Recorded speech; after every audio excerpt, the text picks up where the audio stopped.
इस मंडल के अध्यक्ष शैलेश पांडे जी, इस विद्यालय की प्रबंधक श्रीमती संध्या त्रिपाठी जी,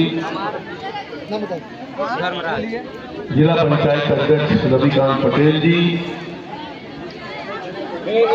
भारतीय जनता पार्टी के वरिष्ठ नेता अजय श्रीवास्तव जी, प्रधानाचार्य श्री कृष्ण मोहन लाल जी, कुलदीप प्रसाद त्रिपाठी जी, राजदीप त्रिपाठी जी, विनय श्रीवास्तव जी, अरुण कुमार जी, सर्वेश कुमार गुप्त जी, सकुशल प्रजापति जी, शिक्षक परिवार गिरधारी लाल गुप्ता जी, दीपक पांडे जी, कन्हैया जायसवाल जी, अजय सिंह जी, एनडी बाबा, अरुण दास मिश्र जी, कौशल बाबा हमारे, नंदलाल भारती जी, राजकुमार गौड़ जी, अंगद भारती जी, सुरेंद्र कुशवाहा जी, मनीष विश्वकर्मा जी, रणधीर सिंह जी, मंगल निषाद जी, घनश्याम विश्वकर्मा जी, प्रहलाद दास पटेल जी,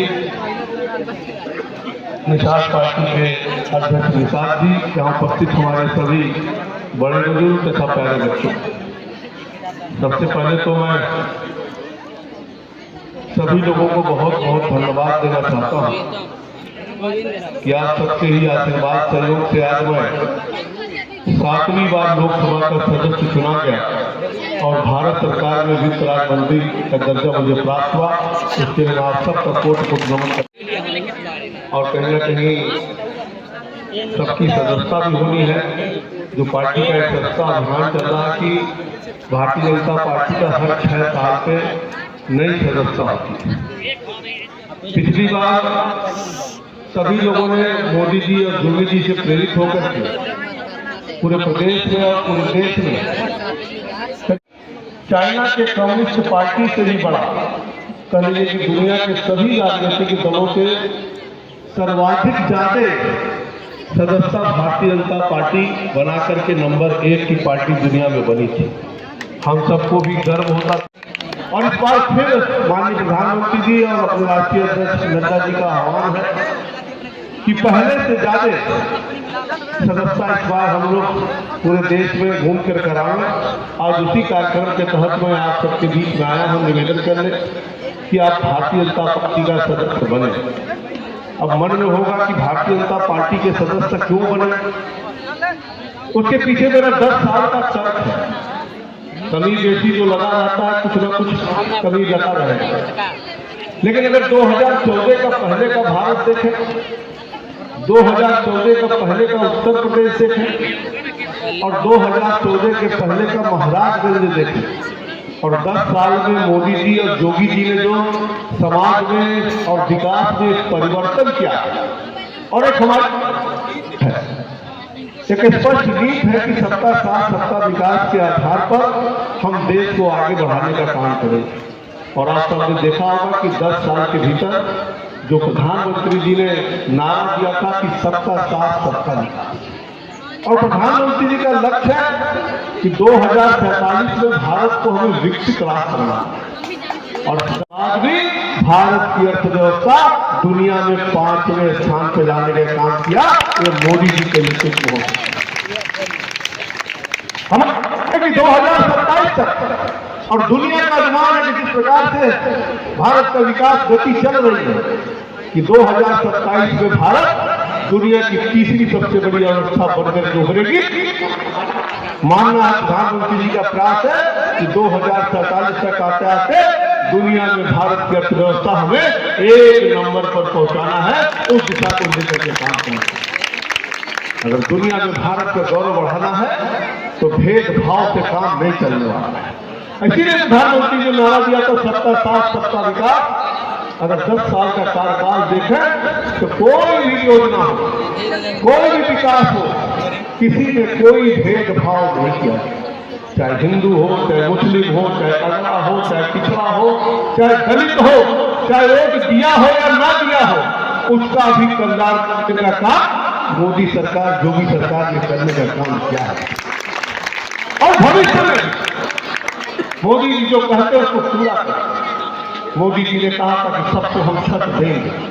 कि ठीक है कि 2024 तक कोविड आने के नाते कुछ बाकी रह गया। 4 करोड़ मकान तब तक हम लोग बनाए थे और उसी समय हम लोग घोषित कर दिए थे, जो मूल्यांकन होकर आया था, कि 3 करोड़ मकान अभी हमें और बनाना है और उसका भी कैबिनेट द्वारा सहूलियत करना है। क्योंकि गरीब के ऊपर जब और बोझा पड़ता है तो और गरीब हो जाता है, और खास तौर से जब गरीब के घर में बीमारी आती है तो गरीब तो पहले से रहता है, लेकिन दवा के चक्कर में और गरीब हो जाता है। आज 50 करोड़ से आयुष्मान भारत कार्ड से कवर किया गया है। अभी बहुत से लोग छूटे हुए हैं। अभी फिर कैबिनेट ने पास किया है कि 70 साल से ऊपर के उम्र वाले जितने भी बुजुर्ग हमारे हैं, क्योंकि उन बुजुर्गों को दवा की सर्वाधिक होती है, लेकिन किसी दायरा के नाते कहीं ना कहीं अगर कोई छूटा हुआ है तो अब 70 साल के ऊपर के जितने भी बुजुर्ग हमारे हैं उन सब का ऑटोमेटिक कार्ड जाकर वो बनवा सकते हैं। वो किसी क्राइटेरिया में उनके ऊपर प्रतिबंध नहीं होगा, ताकि बुजुर्गों को राहत मिल सके। एक तरफ जहां बुजुर्गों की चिंता कर, वहीं पर प्रधानमंत्री जी इन बच्चों के भी उज्जवल भविष्य की चिंता करते हैं। आज हमने कहीं ना कहीं शिक्षा नीति में भी परिवर्तन किया है। शिक्षा को और सरल बनाने का काम किया और भाषाई बनाने का काम किया। शिक्षा के क्षेत्र में जो गलत फहमियां थी, जो पढ़ाया जाता बच्चों को, उसको भी परिवर्तित करने का काम किया है।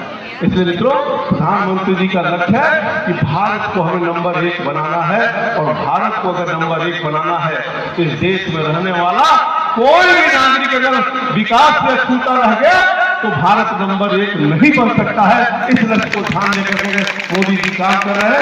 इसलिए हम सबको कहीं ना कहीं मोदी जी के सर्वों पे जो बताते हैं उसके आधार पर हमको चलना चाहिए। यही निवेदन करने में आप सबके बीच में आया था। और बच्चों से मैं निवेदन करूंगा कि एक बार से आप लोग सब लोग अपना अपना मोबाइल जरा ऊपर उठा लीजिए। खाली तो सारे लोग बच्चे मोबाइल पर उठाइए, आप लोग बीच में बैठिए। आप लोग बीच में बैठो। तुम्हारे पास नहीं है क्या जी? नहीं काला दीपक है। ठीक है, चलो बड़े लोग भी उठा लो, बड़े लोग भी उठा लो, सब लोग मोबाइल निकाल लो, वीडियो को लगा लो। चलो, बहुत बहुत धन्यवाद। पार्टी की सदस्यता में आप सब सम्मिलित होइए, और आप सभी लोग अभी हमारे कार्यकर्ता लगे हुए हैं, लेकिन आप डायरेक्ट भी बनना चाहो तो बन सकते हो। नंबर अगर चाहो तो आप नोट कर सकते हो। मिस कॉल उस पर मारना है, मिस कॉल मारोगे तो आपका OTP नंबर आएगा। मोदी ऐप पर जाकर के उसका डिटेल आप भरोगे, आपको सदस्यता कार्ड भी मिल जाएगा। बाकी हमारे कार्यकर्ता लगे हैं, आपको बताएंगे। नंबर तो बोर्ड पे भी लिखा है, काफी प्रचलित हो गया है, 8800002024। जैसे डालेंगे आप तुरंत मिस कॉल आएगा, उसके आधार पर अपनी सदस्यता ले सकते हैं। मेरा निवेदन है कि सभी लोग ज्यादा से ज्यादा सदस्य बने। जय हिंद, जय भारत।